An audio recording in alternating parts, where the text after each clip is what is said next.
gunakan waktu kita untuk belajar untuk mengetahui ilmu Allah Subhanahu wa Ta'ala. Di situ kita telah memanfaatkan waktu dengan baik dan kita lebih banyak mengakses ilmu-ilmu Allah Subhanahu wa Ta'ala. Karena orang itu semakin tambah ilmunya, itu insya Allah semakin luas pandangannya. Kullama ittasa'a ilmu atau zada ilmu ittasa'a sadruhu. Jadi orang itu kalau dia tambah ilmunya, maka dia akan semakin luas cara pandangnya. Kita akan melanjutkan kajian kita, masih itu tentang menghadapkan sholat atau menghadapkan diri untuk sholat itu ke Masjidil Haram. Kita sudah membahas waktu itu tentang apa itu yang dimaksud dengan Masjidil Haram, dan juga kita sudah membahas tentang apakah wajib yang diwajibkan itu Ainul Ka'bah atau istiqbalu jihatiha. Itu apakah kita harus benar-benar pas dengan Ka'bah, atau yang penting arahnya kemana Ka'bah itu kita menghadap ke sana gitu.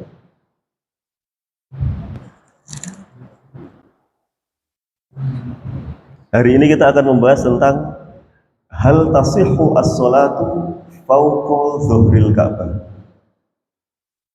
Kalau kita di sini mungkin tidak pernah berpikir sholat di atas Ka'bah. Ini ada pembahasan apakah sholat dari atasnya Ka'bah itu sah atau tidak. Misalnya kita diberikan kesempatan untuk ke Ka'bah dan kita berada di atasnya Ka'bah, itu kalau misalnya kita sholat itu sah atau tidak. Fadhahaba asy-Syafi'iyyah wal Hanabilah ila adami sihhati sholati fawqaha. Dalam fikih atau mazhab Syafi'i dan mazhab Hambali ini mengatakan ila adami sihhati sholat fawqaha. Jadi di atas Ka'bah terus kita sholat itu tidak sah. Li'annal musta'li 'alaiha la yastaqbiluha innama yastaqbilu syai'an akhar. Karena orang yang berada di atas Ka'bah itu tidak terhitung menghadap Ka'bah, tapi akan menghadap ke tempat lain. Jadi dalilnya seperti itu. Karena dianggap dia perintahnya adalah menghadapkan diri kita kepada Ka'bah.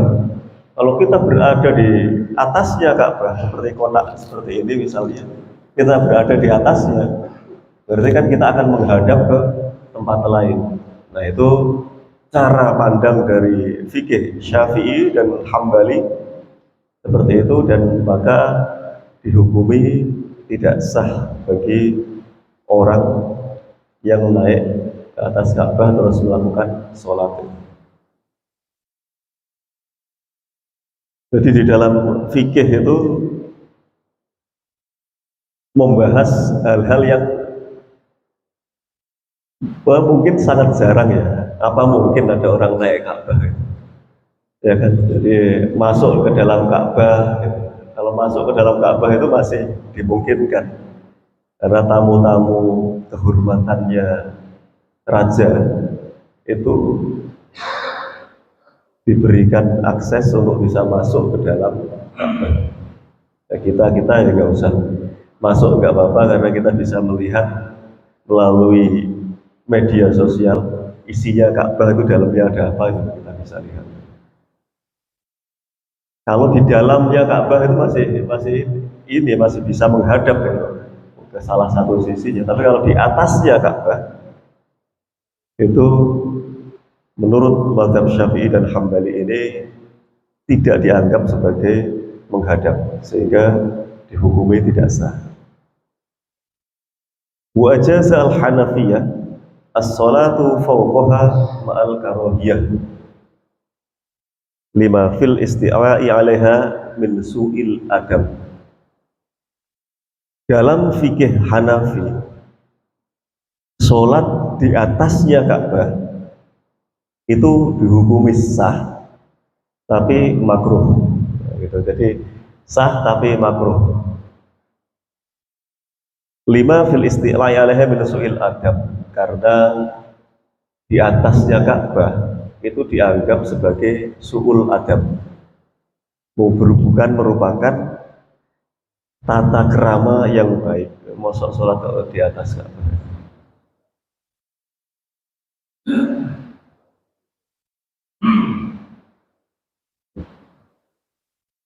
Tapi ya menurut Imam Hanafi dan atau dalam fikih Hanafi ini dihukumi sah. Hal-hal seperti ini ulama-ulama fikih itu membahas.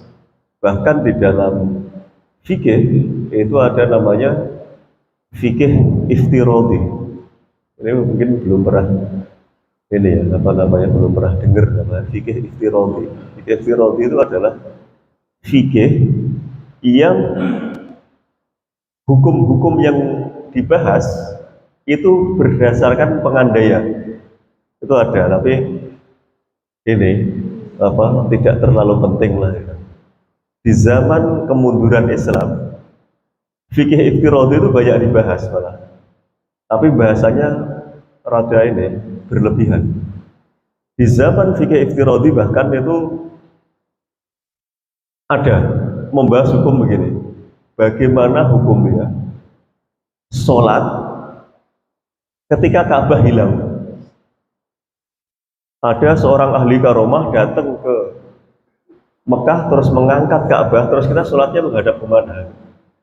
Itu ada di dalam fikih iftiradi zaman dulu. Itu kalau kita membahas tentang sejarah fikih di zaman kemunduran Islam, itu ada fikih-fikih semacam itu, fikih iftiradi, fikih yang pakai pengandaian, tapi terlalu berlebihan. Nah, fikih-fikih iftiradi itu berguna kalau dia misalnya tidak berlebihan, tapi memprediksi satu kejadian-kejadian yang mungkin terjadi. Seperti ini misalnya, sholat di atas Ka'bah mungkin terjadi, bisa saja terjadi. Misalnya terjadi peperangan, misalnya orang tidak tidak ada jalan lain kecuali harus naik Ka'bah dan waktunya sholat misalnya. Nah, itu kan di situ perlu hukum bagaimana sholat di atasnya Ka'bah itu. Nah, di dalam Islam, kalau kita misalnya melihat satu fikih, mazhab fikih ternyata tidak ada hukumnya atau haram hukumnya atau tidak sah misalnya, itu kita bisa merujuk kepada mazhab-mazhab yang lain. Jadi itu yang saya bilang tadi, barang siapa yang bertambah ilmunya, maka dia akan ittasa'a sadruhu, maka dia akan dadanya itu semakin luas, hatinya semakin lapang. Karena apa? Karena kita bisa melihat cara pandang dari sisi yang lain. Belajar fikih itu juga seperti itu. Kita misalnya ada perbedaan-perbedaan. Kalau kita hanya terpaku pada satu pandangan saja, itu kadang-kadang kita itu merasa ini sempit gitu. Sempit dalam arti orang-orang ini salah semua, yang benar saya sendiri. Padahal klaim semacam itu belum tentu benar. Ternyata di tempat lain ada ijtihad dari ulama yang lain yang hasilnya berbeda. Dalam Islam itu cara mencari hukum itu dilakukan dengan cara ijtihad. Ijtihad itu adalah mencurahkan seluruh kemampuan dari seorang ahli ijtihad untuk mencari hukum Allah. Itu ijtihad. Jadi kita ini kalau sudah ahli dalam ijtihad itu ada syarat-syaratnya ya. Ijtihad itu tidak semua orang itu terus mempunyai keleluasaan untuk melakukan ijtihad, tapi harus punya ilmunya. Jadi punya ilmunya, syaratnya itu dia punya ilmunya, dan kedua adil. Jadi ilmunya ya semuanya, ilmu tafsir, hadis, usul fikih dan lain sebagainya. Terus yang kedua itu adalah adil.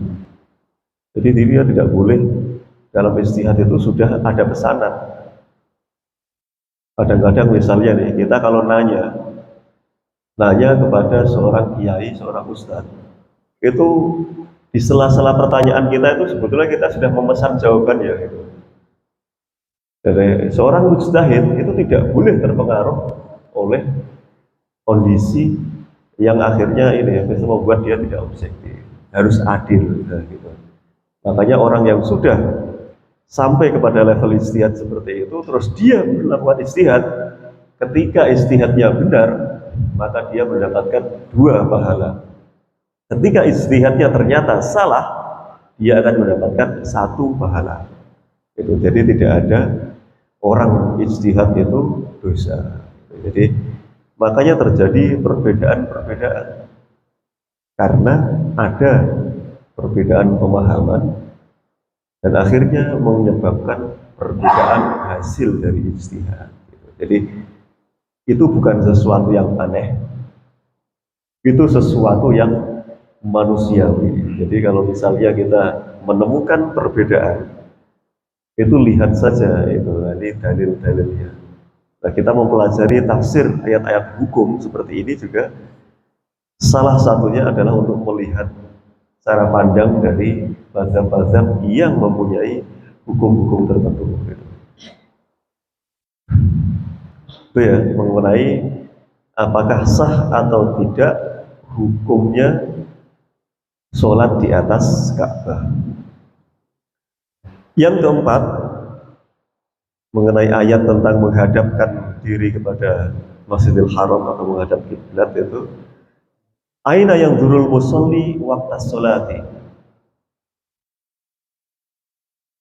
kemana pandangan seseorang yang sholat.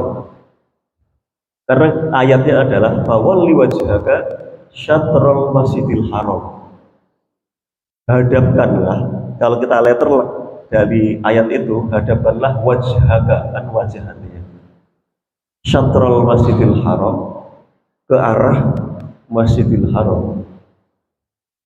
Waktu itu kan dibahas Ainul Ka'bah atau Jihadul Ka'bah. Kalau Ainul Ka'bah itu harus persis, kita menghadap itu harus, kalau ditarik garis lurus harus pas ke Ka'bah, kalau nggak gitu nggak sah, itu Ainul Ka'bah. Kalau Jihadul Ka'bah, ya yang penting Ka'bah arahnya kemana, kita ngadep ke sana. Nah sekarang ini kalau kita sholat, itu menghadapnya kemana?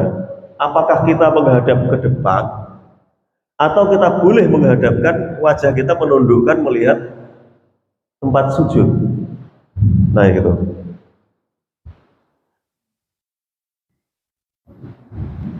Zahaba al-Malikiyah, dalam fikih mazhab Maliki, ila anal musalli yang zuru fis sholati amamahu. Seorang yang melakukan sholat itu pandangannya adalah lurus ke depan, gitu.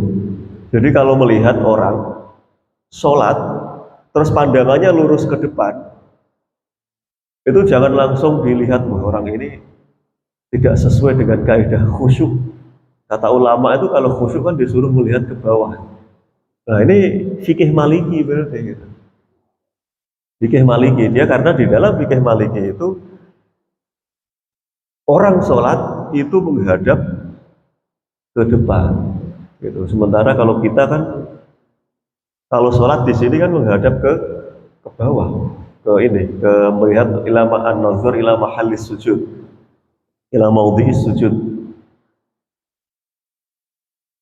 Wa qala al-jumhur, dan menurut mayoritas ulama, yustahabbu an yakuna nazaruhu ila mawdi'i sujudihi.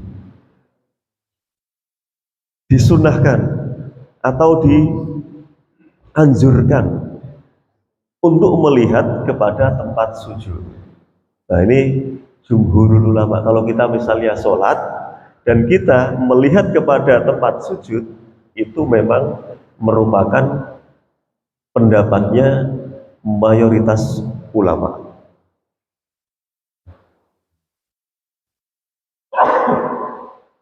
Waqala Syarik Al-Qadhi, ada seorang ulama namanya Al-Qadhi, Syarik Al-Qadhi, yang duru fi mahal fil qiyam ila mawdi'is sujud wa fir ruku'i ila mawdi'i qadamaihi wa fis sujudi ila mawdi'i anfihi. Menurut ulama ini, Syarik Al-Qadhi ini disebutkan bahwa kalau dia berdiri maka dia melihat kepada tempat sujud. Apakah selalu? Kalau rukuk gimana? Wa fir ruku'i ila mawdi'i qadamaihi.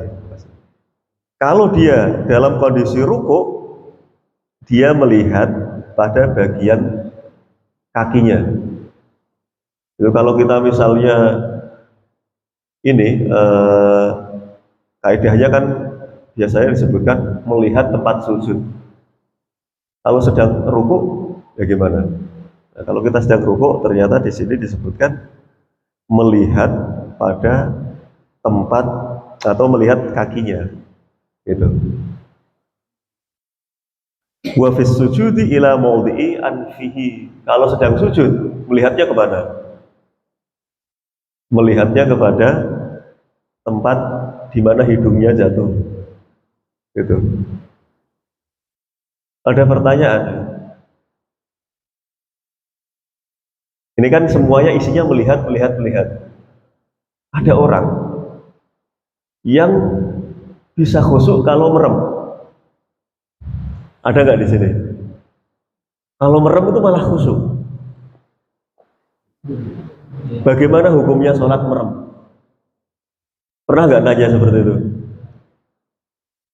Atau pernah melakukan itu, sholat merem? Ditanya, kenapa kamu kalau sholat merem? Saya kalau sholat merem itu lebih khusyuk. Gitu. Dia bilang gitu.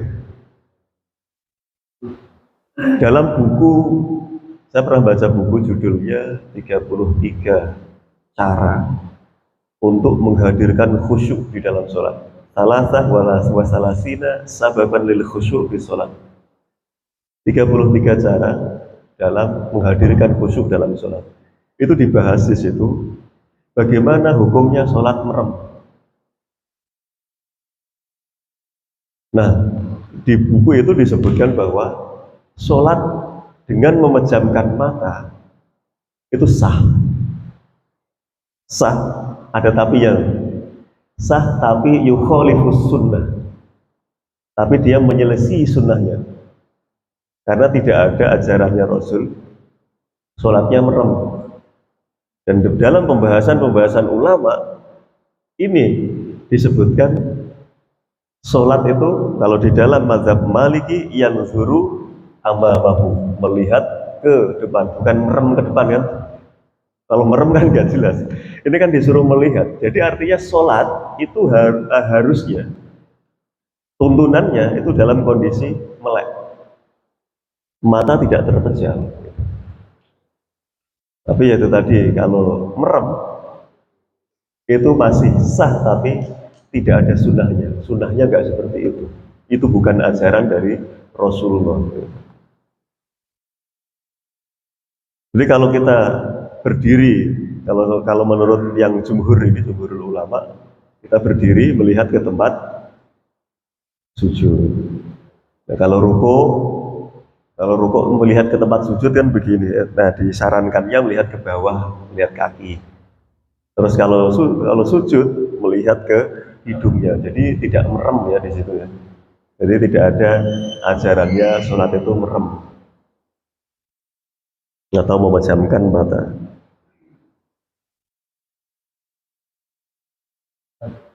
Ya? Iya, silakan.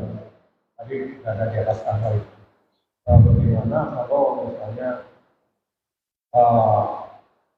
itu di tempat ya, gedung-gedung tinggi itu kan artinya mungkin notabene ketinggiannya itu masih apa ketinggian Ka'bah gitu ya.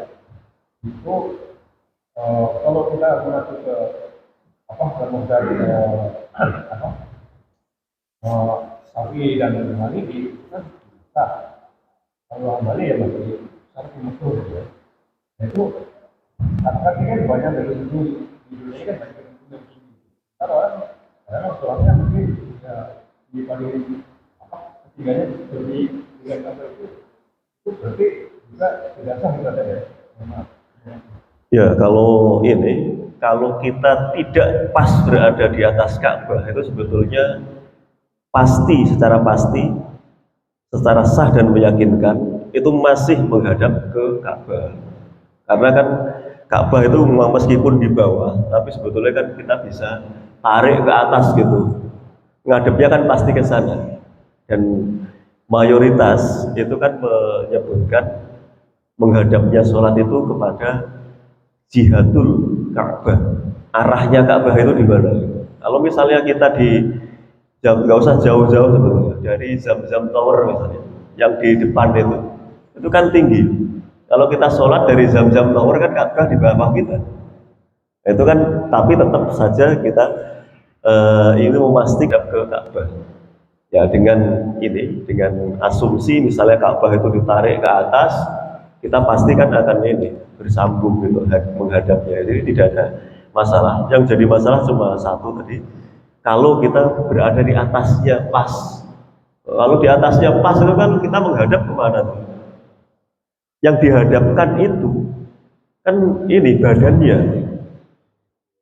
Makanya kalau orang yang mengatakan misalnya letterlek pada ayatnya fawalli wajhaka, hadapkanlah wajahmu. Kalau letterlek kepada kata-kata itu yang dihadapkan harusnya mukanya. Tapi mayoritas berpandangan bahwa yang dihadapkan itu adalah diri kita, bukan wajah saja. Wajah itu kan representasi dari diri kita. Hadapkanlah dirimu menuju ke ini. Jadi di situ. Jadi tidak ada masalah.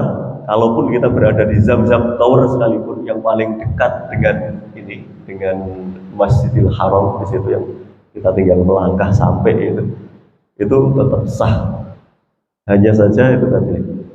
Nah, kalau berada di atas Ka'bah dan itu kejadian yang mungkin saja sangat langka, hanya terjadi dalam kondisi tertentu, misalnya terjadi perang atau terjadi situasi gempa atau apa, dan itu bisa saja terjadi. Tahun 2004 waktu di Indonesia tsunami itu di Mekah kan banjir ya, saya kebetulan berada di Mekah saat itu menjadi petugas haji tahun 2004. Di Indonesia bulan Desember kan tsunami itu saya posisi di Mina waktu itu tuh hujan itu seperti air dituang gitu, saking derasnya.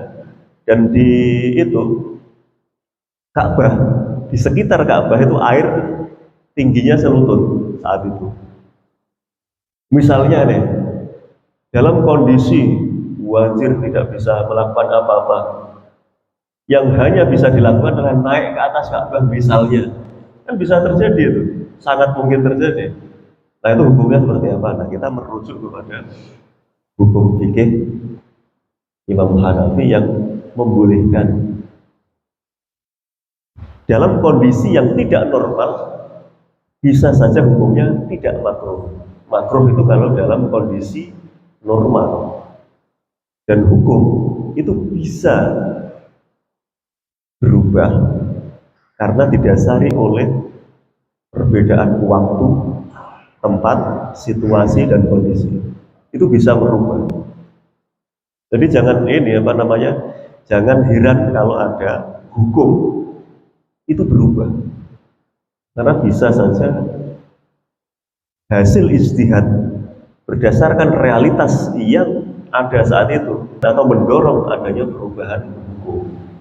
Makanya kalau kita melihat biografinya Imam Syafi'i dan mengkaji fikihnya Imam Syafi'i, itu ada namanya fatwa lama dan fatwa baru. Ada namanya qaul qadim dan qaul jadid.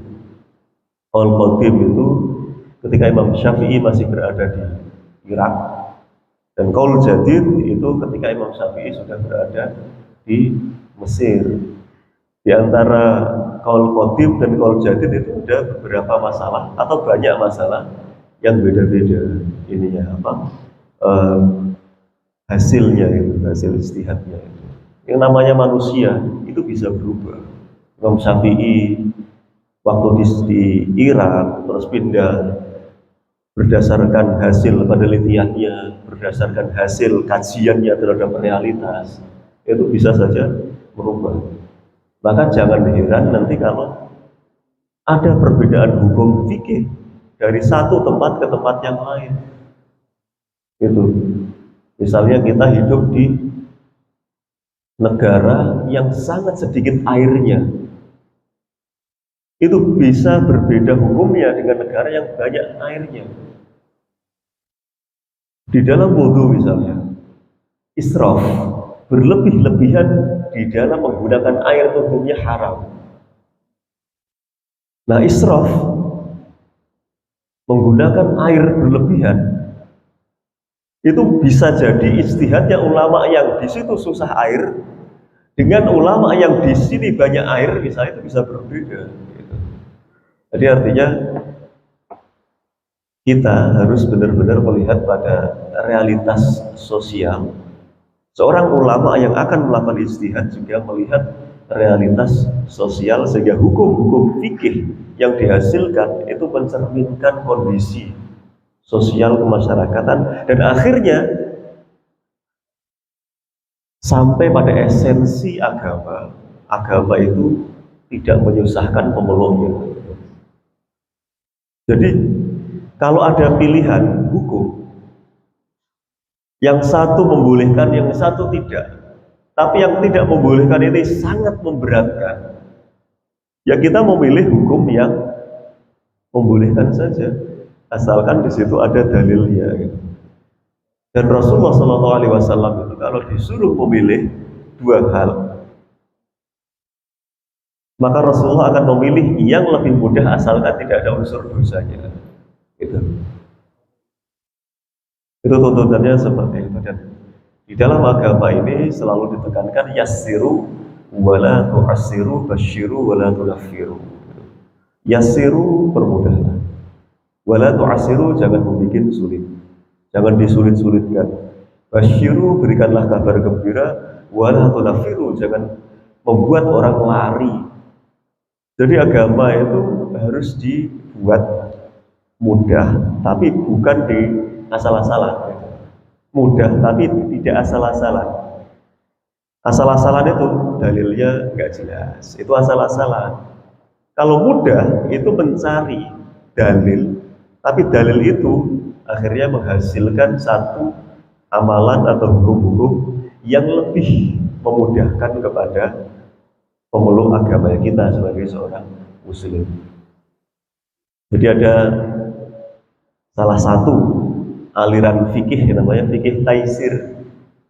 Fikih taisir. Salah satunya ya yang sering di apa istilahnya itu disuarakan oleh Imam Al-Qaradawi Al-Marhum, itu juga adalah fikih taisir, fikih yang memudahkan.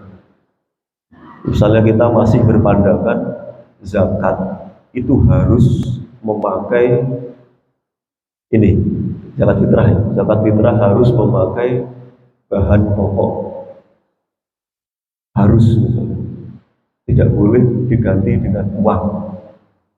Misalnya kita masih berpegang pada itu, kan sekarang masih ada. Jadi orang itu menurut dia zakat itu tidak sah kalau nggak pakai beras. Kan masih ada yang berpandangan seperti itu. Fikih Syafi'i ya seperti itu. Tapi ada fikih Hanafi misalnya, dia membolehkan zakat fitrah itu dengan seharga bahan pokok tersebut. Takarannya memang bahan pokok, tapi bisa dibayar harganya. Di dalam fatwa dari Darul Ifta Mesir itu justru menyarankan zakat fitrah itu dengan harga itu, dengan uang. Karena pertama itu ini memudahkan panitia. Kalau megang uang itu kan nggak berat. Kalau panitia ini misalnya, orang zakatnya beras semua, gitu, ya kan? Beras semua. Terus setelah itu kita harus membagi-bagi beras itu, kan berat. Dan uang itu lebih praktis. Kalau misalnya nih, zakat fitrah itu kan menolong supaya di hari raya itu tidak ada satupun orang Islam yang miskin. Ternyata orang tuh butuhnya nggak cuma makan, nggak cuma beras. Dia itu anaknya nangis minta baju baru.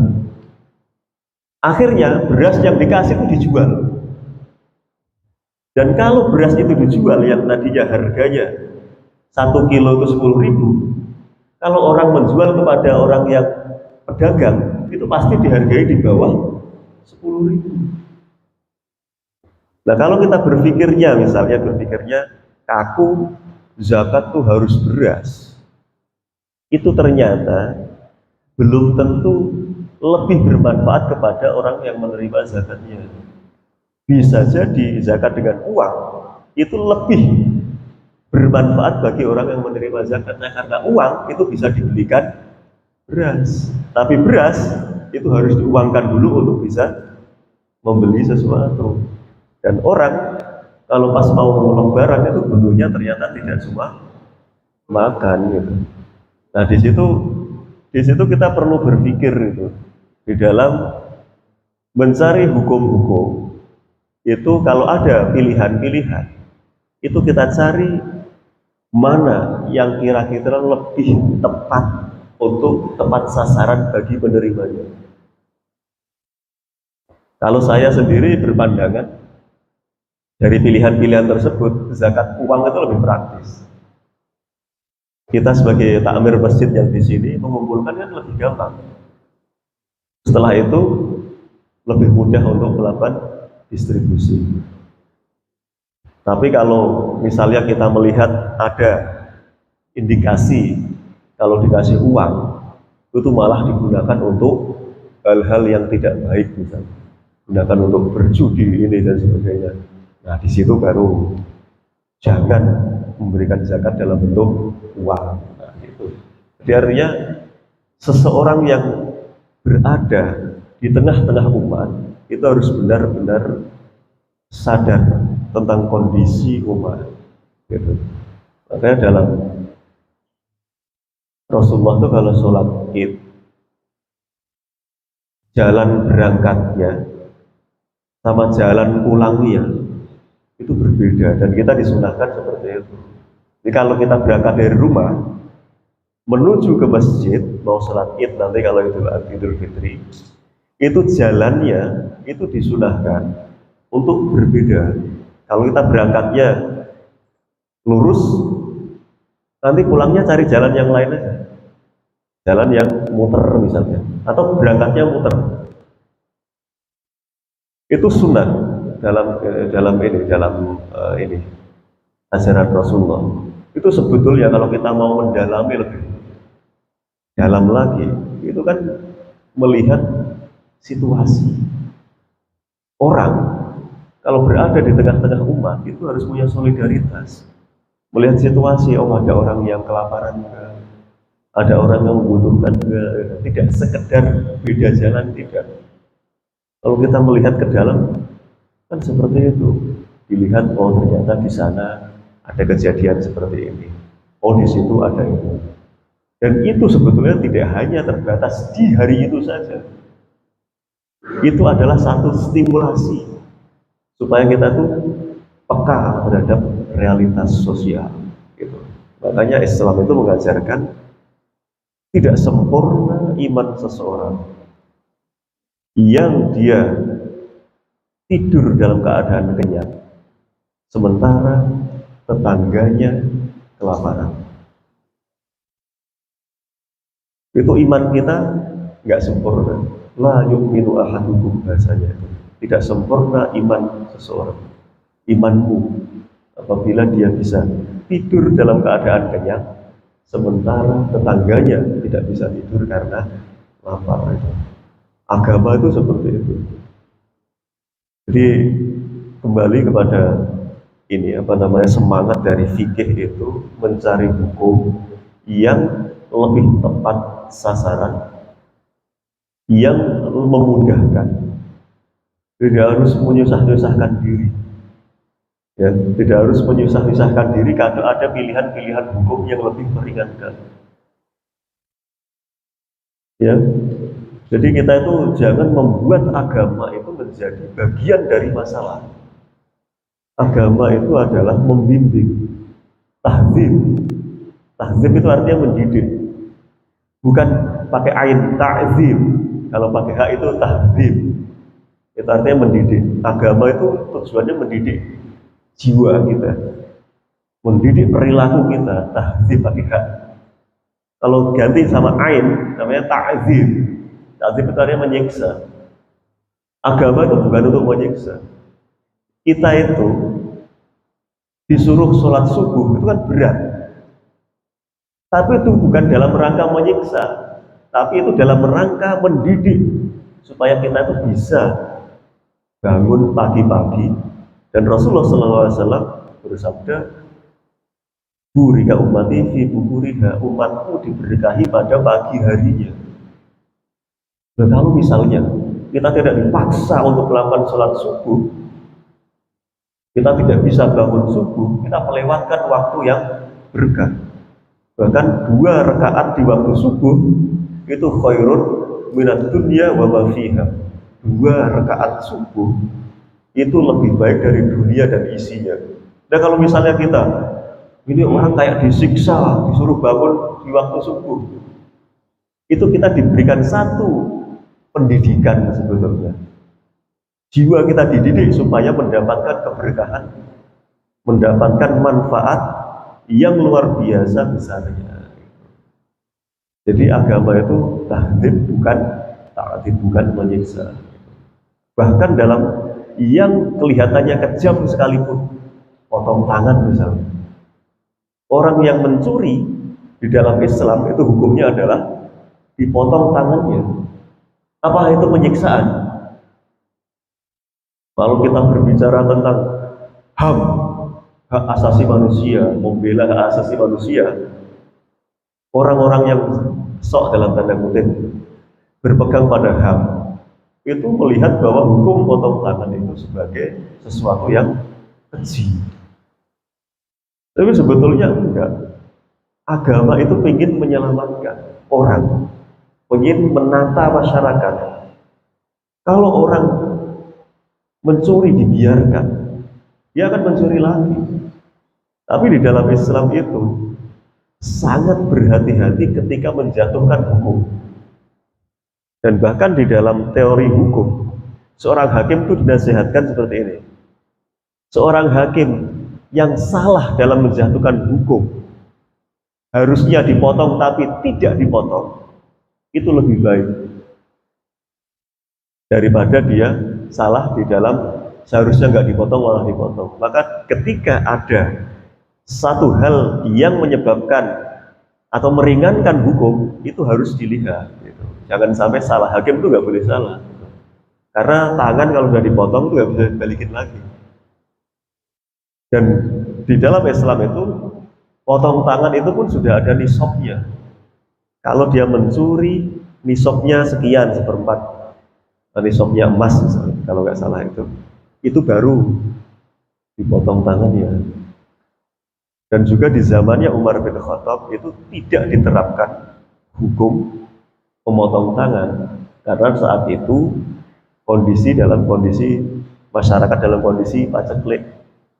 Dalam kondisi paceklik banyak orang mencuri karena dia tidak bisa makan kalau tidak mencuri. Maka di situ hakim, Qadhi itu harus melihat realitas sosial.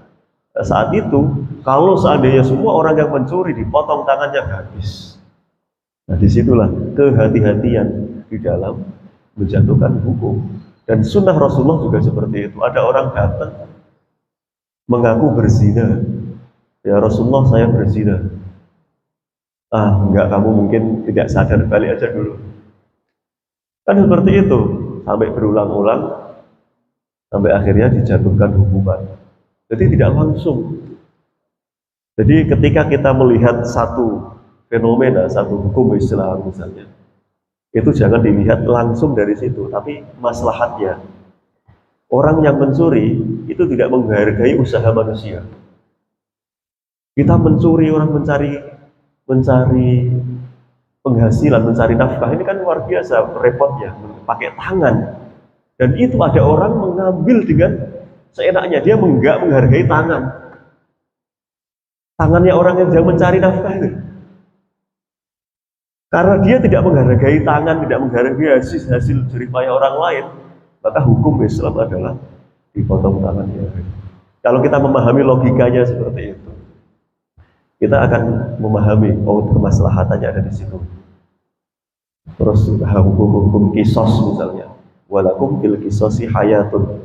Di dalam penerapan hukum kisos itu ada kehidupan. Ayatnya seperti itu. Walakum fil kisosi hayatun.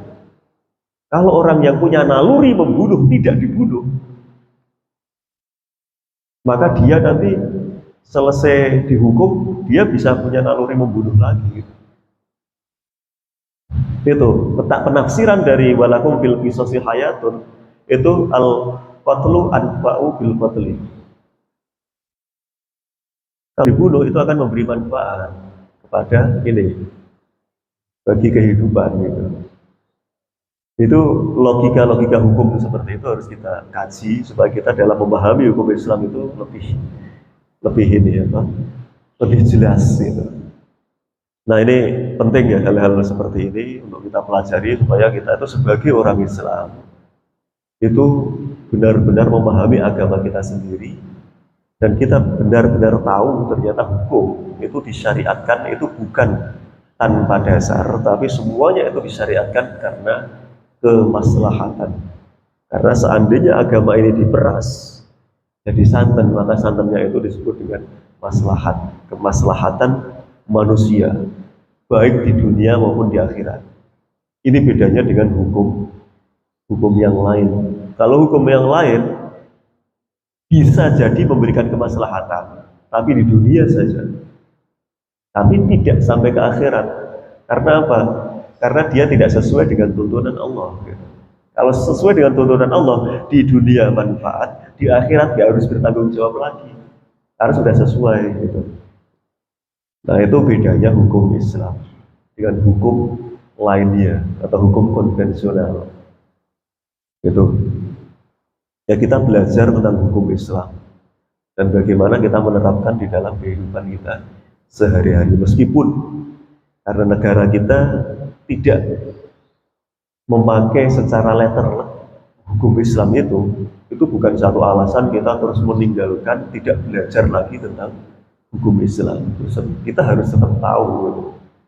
Kalau misalnya bedanya orang tahu sama tidak tahu, kalau kita tahu meskipun tidak kita menerapkan, kita tuh punya rasa istighfar, rasa bersalah dan lain sebagainya karena belum bisa menerapkan hukum sebagaimana mestinya, misalnya seperti itu. Ya, kalau orang nggak tahu kan ya udah salah-salah saja gitu. Dan tidak punya keinginan untuk ini menerapkan hukum-hukum Allah. Kalau nggak tahu kan ya sudah. Gitu. Kalau kita orang-orang Islam misalnya tidak belajar tentang hukum Islam, ya sudah kita nggak tahu bahwa ternyata ada hukum-hukum seperti itu. Jadi itu kira-kira ini ya yang terakhir tadi ini sudah bahasan yang terakhir tentang menghadapkan diri kepada arah kiblat dari dalam sholat sesuai dengan ayat fawalli wajhaka syatrul masjidil haram. Dan dari sekalian saja tadi juga kita sudah bahas tentang cara pandang kita di dalam berfikih, di dalam berhukum. Sehingga kita sebagai seorang muslim itu mempunyai pandangan yang luas, dan kita berpaku kepada kemaslahatan, sehingga hukum-hukum yang disyariatkan itu pada intinya adalah untuk kita sebagai seorang hamba. Gitu. Allah menurunkan hukum itu bukan untuk Allah. Allah tuh nggak butuh apa-apa. Kalau seandainya orang yang ada di dunia ini semuanya kafir, tidak menyembah Allah, itu tidak sedikit pun mengurangi kebesaran Allah Subhanahu wa taala. Dan sebaliknya, seandainya seluruh orang yang ada di dunia ini semuanya taat beribadah kepada Allah, itu juga tidak menambah sedikit pun kebesaran Allah Subhanahu wa taala. Semua yang kita lakukan ini pada dasarnya adalah untuk kemaslahatan diri kita sendiri. Jadi jangan merasa bahwa kalau kita melakukan taat itu kita akan istilahnya menambah sesuatu bagi Allah. Tidak sama sekali. Semua yang kita lakukan itu adalah yang butuh pada dasarnya adalah kita sendiri. Kita mencari ilmu juga yang butuh itu adalah kita sendiri. Ya, semoga kita itu menyadari tentang kebutuhan itu. Butuh mencari ilmu, butuh paham tentang hukum-hukum, butuh mewariskan rasa semangat ini kepada generasi di belakang kita. Karena kita itu mumpung masih ada ulama-ulama misalnya, kita belajar kepada ulama tersebut. Karena Allah itu mencabut ilmu itu dengan mewafatkan para ulama. Jadi ulama-ulama yang dulu terkenal wafat. Setelah itu ilmunya juga ikut hilang. Ya, kalau kita tidak bisa mewariskan ilmu-ilmu seperti ini kepada generasi di belakang kita, maka generasi di belakang kita akan semakin lemah dan semakin lemah. Mengkaji seperti ini, kitab-kitab seperti ini, ya jarang sekali. Dan ketika kita tidak mengkaji, artinya ya banyak hukum-hukum yang harusnya kita ketahui hilang begitu saja. Jadi alhamdulillah di masjid ini masih terus berjalan kajian-kajian seperti ini, setidaknya memberikan peringatan kepada kita dan juga memenuhi salah satu dari kewajiban kita untuk mencari ilmu itu dan mengetahui hukum-hukum Allah dengan tujuan kita menerapkan itu di dalam kehidupan kita sehari-hari. Mungkin ini yang bisa saya sampaikan pada pagi hari ini. Untuk pembahasan yang selanjutnya nanti kita akan membahas tentang ini, as-sa'yu bainas safa wal marwah. Jadi nanti di pertemuan selanjutnya kita akan membahas tentang sa'i di ayat 158 dari surat Al-Baqarah. Ya mungkin ya silakan. Silakan Pak.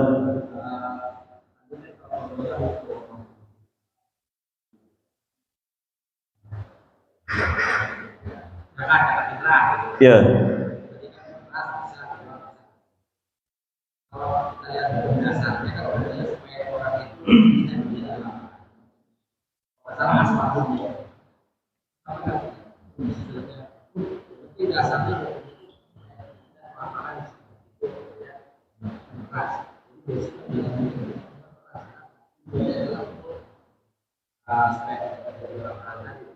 Ya.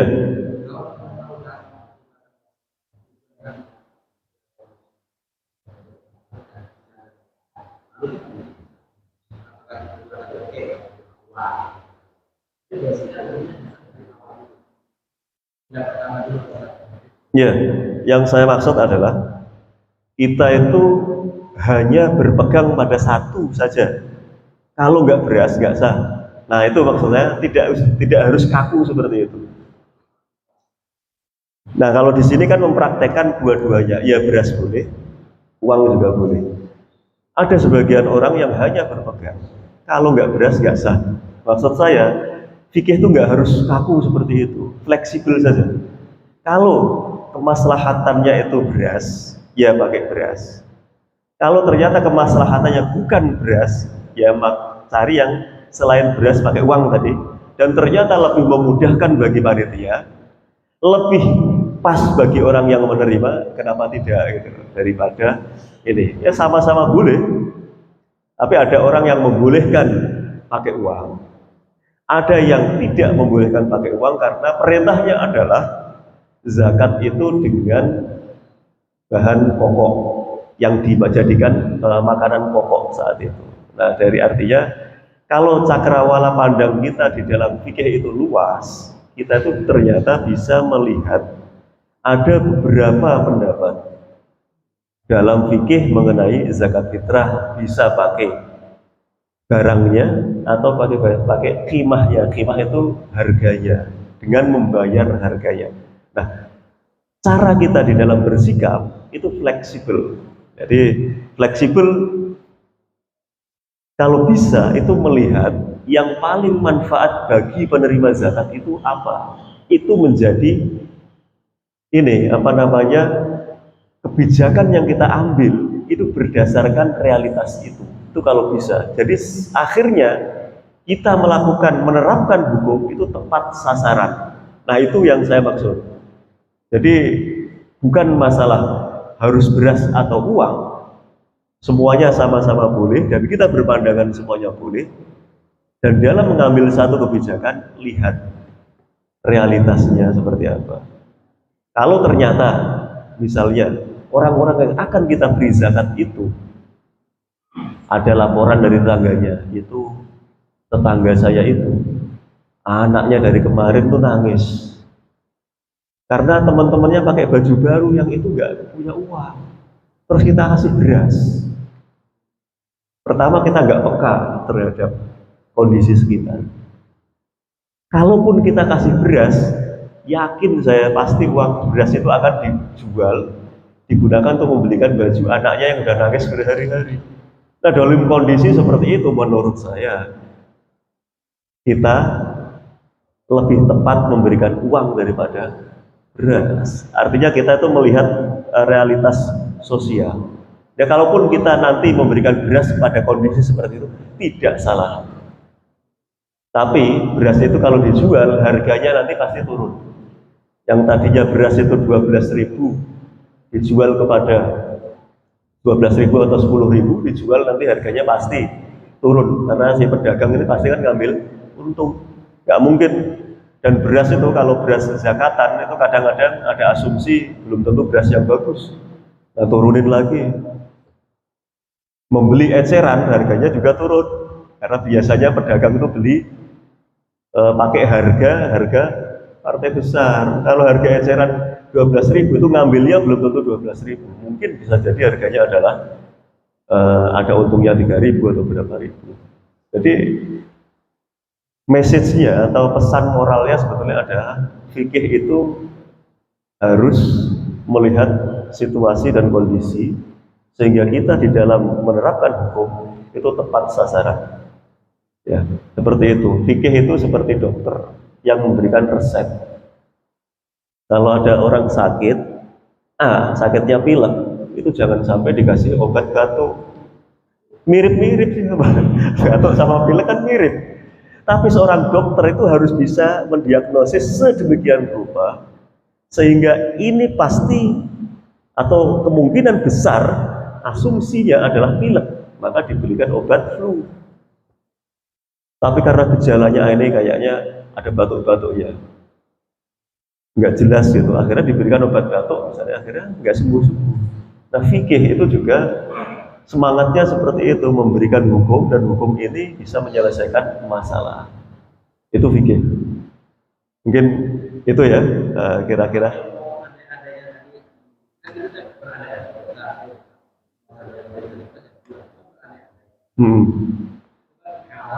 Iya, makanya realitas sosial tadi itu dilihat dari tetangganya. Ini bukan pengandaian lagi.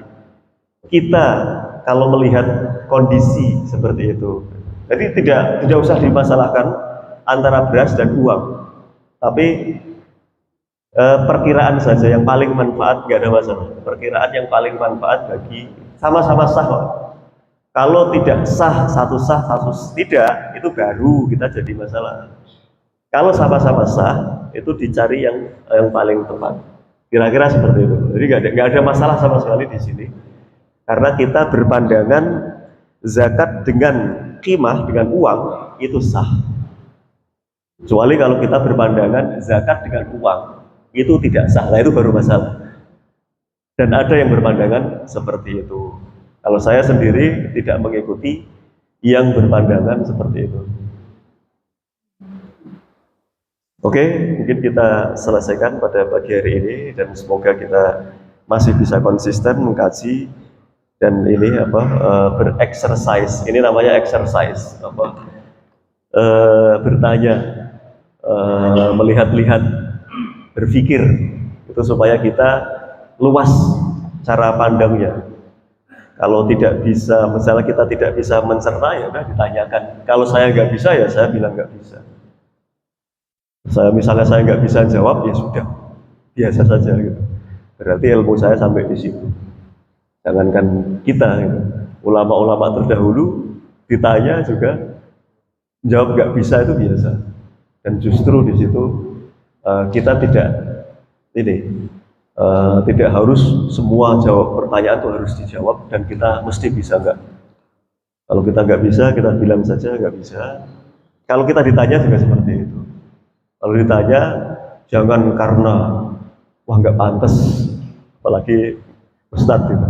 Ditanya nggak bisa, nggak pantas gitu, nggak, biasa aja. Karena referensinya dulu Imam Malik. Imam Malik itu ditanya berapa gitu, 13 atau berapa belas permasalahan yang dijawab cuma 3. Yang lainnya bilang saya tidak bisa. Itu Imam Malik yang gurunya Imam Syafi'i. Apalagi kita. Asumsinya adalah kalau setiap ditanya pasti bisa, saya justru ragu dengan keilmuannya. Gitu. Jadi ya seperti itu, biasa saja. Bertanya, menjawab, itu memang sudah lumrah seperti itu. Dan setiap kita belajar seperti ini, mungkin akan timbul pertanyaan-pertanyaan. Silahkan saja nanti dicari jawabannya sendiri. Kalau ketemu saya sambil jalan gitu, tanya, tidak masalah karena saya tinggal di sini. Itu kelebihannya, bedanya begitu. Jadi kalau saya di sini ditanya di jalan, saya tetap akan jawab itu. Bedanya dengan ustadz yang dari jauh, kalau kita mau nanya harus datang ke rumahnya gitu jauh. Demikian, mari kita tutup dengan doa kafaratul majlis. Subhanallah wa bihamdihi asyhadu an la ilaha illa anta astaghfiruka wa atubu ilaik. Assalamualaikum warahmatullahi wabarakatuh.